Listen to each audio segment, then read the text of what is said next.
जय श्री शिव शंकर। हर हर महादेव। आज इस वीडियो में सुनेंगे सोमवार की व्रत कथा।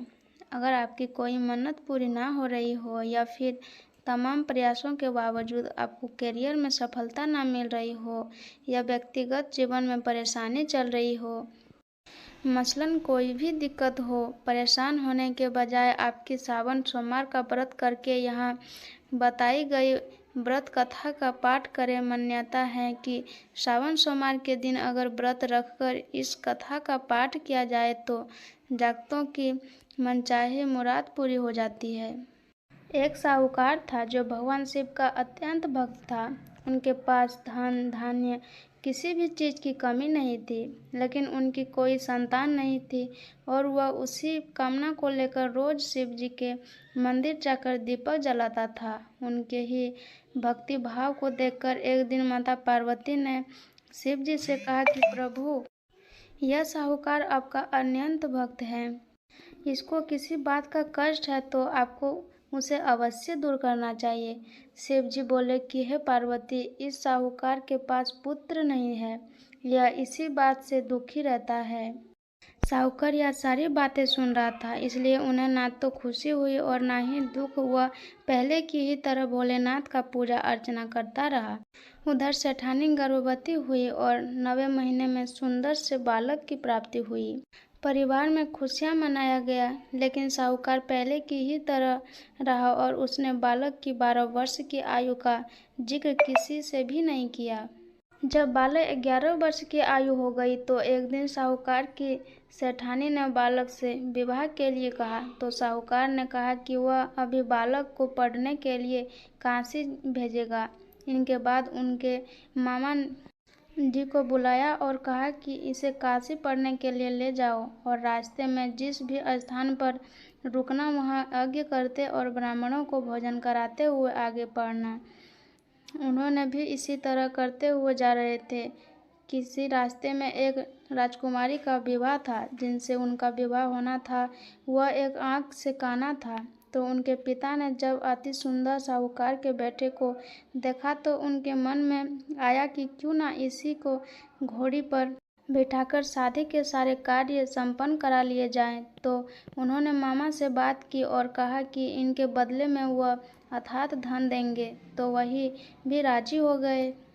इनके बाद साहूकार का बेटा विवाह की वेदी पर बैठा और वह जब विवाह का कार्य संपन्न हो गए तो जाने से पहले उसने राजकुमारी की चुंदरी के पल्ले पर लिखा कि तेरा विवाह तो मेरे साथ हुआ, लेकिन इस राजकुमार के साथ भेजेंगे, वह तो एक आंख का काना है। जिनके बाद वह अपने मामा के साथ काशी के लिए चला गया। उधर जब राजकुमारी ने अपनी चुंदरी पर देखा लिखा हुआ पाया तो उसने राजकुमार के साथ जाने से मना कर दिया।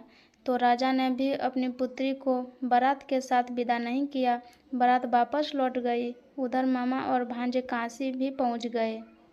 एक दिन जब मामा ने यज्ञ रखा था तो और भांजा बहुत देर तक बाहर नहीं आया तो मामा ने अंदर जाकर देखा तो भांजे के प्राण निकल चुके थे। वह बहुत परेशान हुए, लेकिन सोचा कि अभी रोना पीटना मचाया तो ब्राह्मण चले जाएंगे और यज्ञ का कार्य अधूरा रह जाएगा। जब यह यज्ञ संपन्न हुआ तो मामा ने रोना पीटना शुरू किया। उसी समय शिव पार्वती उधर से जा रहे थे। तो माता पार्वती ने शिव जी से पूछा, हे प्रभु, ये कौन रो रहा है? तभी उन्हें पता चलता है कि यह तो भोलेनाथ के आशीर्वाद से जन्मा साहूकार का पुत्र है। तब माता पार्वती कहती हैं कि हे स्वामी, इन्हें आप जीवित कर दीजिए, अन्यथा रोते रोते इनके माता पिता के प्राण निकल जाएंगे। तब भोलेनाथ ने कहा कि हे पार्वती, इनकी आयु इतनी ही थी, सो वह भोग चुका है। लेकिन माँ के बार बार आग्रह करने पर भोलेनाथ ने उसे जीवित कर दिया। लड़का ओम नमः शिवाय करते हुए भी उठा और मामा भांजे दोनों ने ईश्वर को धन्यवाद दिया और उनके नगरी की ओर लौट गए। रास्ते में वही नगर पड़ा जो राजकुमारी ने उन्हें पहचान लिया। तब राजा ने राजकुमारी को साहूकार के बेटे के साथ बहुत सारे धन्य धान्य के साथ विदा कर दिया। उधर साहूकार और उनकी पत्नी छत पर बैठे हुए थे। उन्होंने यह प्रण कर लिया था कि यदि उनका पुत्र सकुशल ना लौटा तो वह छत से कूदकर अपने प्राण त्याग देंगे। तभी लड़के के मामा ने आकर साहूकार के बेटे और बहू के आने का समाचार सुनाया, लेकिन वे नहीं माने तो मामा ने शपथ पूर्वक कहा। तब दोनों को विश्वास हो गया और वे दोनों अपने बेटे बहू का स्वागत किया। उसी रात साहूकार को स्वप्न में शिवजी ने दर्शन दिया और कहा कि तुम्हारे पूजन से मैं प्रसन्न हुआ। इसी प्रकार जो भी व्यक्ति इस कथा को पढ़ेगा या सुनेगा, उनके समस्त दुख दूर हो जाएंगे और मनोवांछित सभी कामनाओं की पूर्ति होगी।